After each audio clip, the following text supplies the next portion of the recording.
और सवाल है आपसे कि फ़लस्तीन यानी गाज़ा फ़िलिस्तीन को जो वर्ल्ड वाइड रिकॉग्निशन मिल रहा है, अभी हाल ही में ऑस्ट्रेलिया और इंग्लैंड ने उसे मान्यता दिया है। यूनाइटेड नेशनल में आप देखोगे लगभग 75% कंट्रीज़ लगभग हैं, वो उसे रिकॉग्नाइज कर चुके हैं। मगर वो रिकॉग्निशन क्या कैसा है, मैंने मान लिया सबसे पहले रिकॉग्नाइज करने वाले कंट्रीज़ में से हमारा देश हिंदुस्तान है। Yes sir. जो जिन देशों ने सबसे पहले फ़िलिस्तीन को मान्यता दी उनमें भारत पहले देशों में से है। लेकिन मध्य पूर्व के बारे में यह स्थिति साफ है कि अरबों की जिस जमीन पर इजराइल कब्जा करके बैठा है वो जमीन उसको खाली करना होगी। ये किसी देश को मान्यता देना, मतलब ये हम फॉरेन पॉलिसी की बात करते हैं, ये सब डिपेंड करता है आपके इंटरेस्ट पे। Yes sir. यूएस का इंटरेस्ट आज कुछ दूसरा है। जी सर। तो वो क्यों देगा? अब एक तरह से प्रेशर क्रिएट अभी कल परसों दिया है यूके ने, ऑस्ट्रेलिया ने और Canada. Canada recognizes the state of Palestine.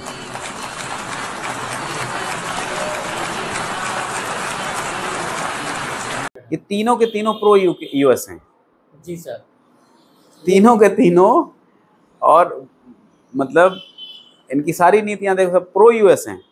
ठीक है। और नाटो के मेंबर भी हैं। नाटो के मेंबर भी हैं, जिसका हेड अमेरिका है। Yes absolutely. तो अब ये मान्यता दें तो इनका फिलिस्तीन में कोई इनका ऐसा नहीं कि अंदर इनके जो है आंखें खुल गई, दिल चेंज हो गया, हृदय परिवर्तन हो गया और फिलिस्तीनियों के लिए गजा में जो मारे जा रहे हैं या अभी वेस्ट बैंक में जो ऑक्यूपेशन चल रहा है, जो वहाँ पे फिलिस्तीनी हैं वो फिलिस्तीनी परेशान हैं, उनके दुख दर्द के वीडियो देख के इनका हृदय परिवर्तन हो गया, उन्होंने कहा लो हम भी मान्यता दे रहे हैं ना। Yes sir. नेवर। इनके अब दूसरे इंटरेस्ट हैं इजराइल पे प्रेशर बनाने के। जी। इंटरनेशनल लॉबी में, इंटरनेशनल बिरादरी में इजराइल को घेरने के, उसको प्रेशर बनाने के। Je déclare que la France reconnaît aujourd'hui l'État de Palestine. I solemnly declare that as of today, Luxembourg formally recognizes the state of Palestine. कोई आर्म्स डील रही होगी जी। जो नहीं हो पाई। जी। तो बस वही है। अब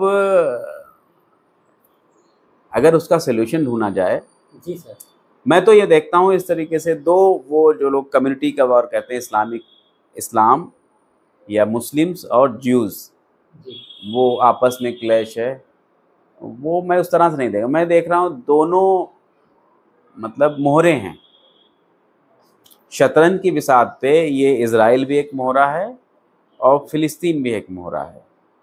उन दोनों मोहरों को हमेशा लड़ता रहना है। खिलाड़ी तो यहाँ बैठे, चेस जो है ना, चेस ये रखा हुआ है, ये मोहरे लड़ रहे हैं, आप वहाँ बैठो, ये हम डिसाइड करेंगे कि हम घोड़ा चलें और आप डिसाइड करो कि आप वजीर को साइड में करो, हाथी चले, हम डिसाइड करें। वो बेचारे थोड़ी डिसाइड कर रहे हैं। नहीं। तो मास्टर खिलाड़ी कोई और हैं, उनके इंटरेस्ट हैं और वो ये चाहते हैं हमेशा सारी ज़िंदगी कॉन्फ्लिक्ट बना रहे। उसके पीछे आप बहुत पुरानी हिस्ट्री में जाओगे, मतलब बहुत आप देखना, वो जाना मैं ठीक नहीं है।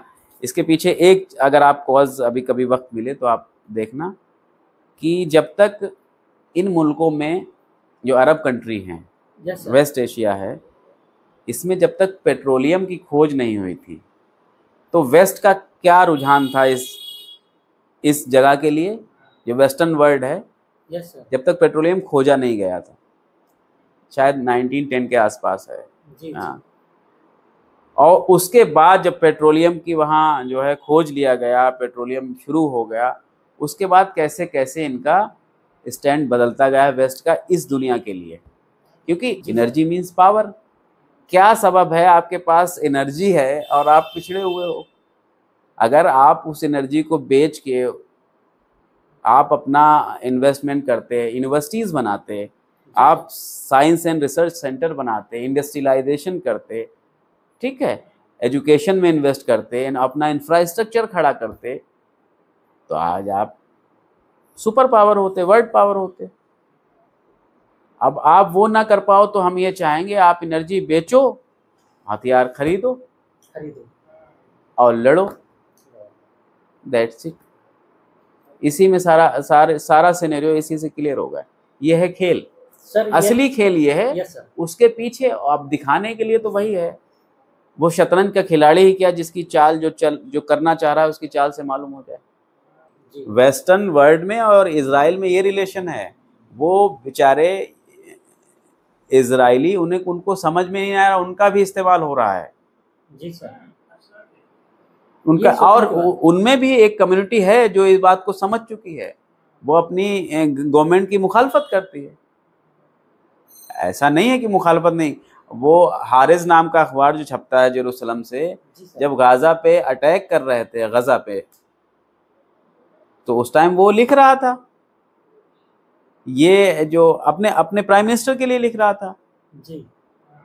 कि ये पागलपन की हरकतें हैं, जी। ये गलत बातें हैं। तो वहाँ पे भी ऐसा नहीं है कि वहाँ पे लोग नहीं हैं, लोग समझ रहे हैं, मगर पॉलिटिकल सिनेरियो है, उससे इतनी आसानी से नहीं निकला जाता किसी पॉलिटिकल सिनेरियो से। हम अंग्रेज़ों के चंगुल में थे, 200 साल लग गए निकलने में हमें।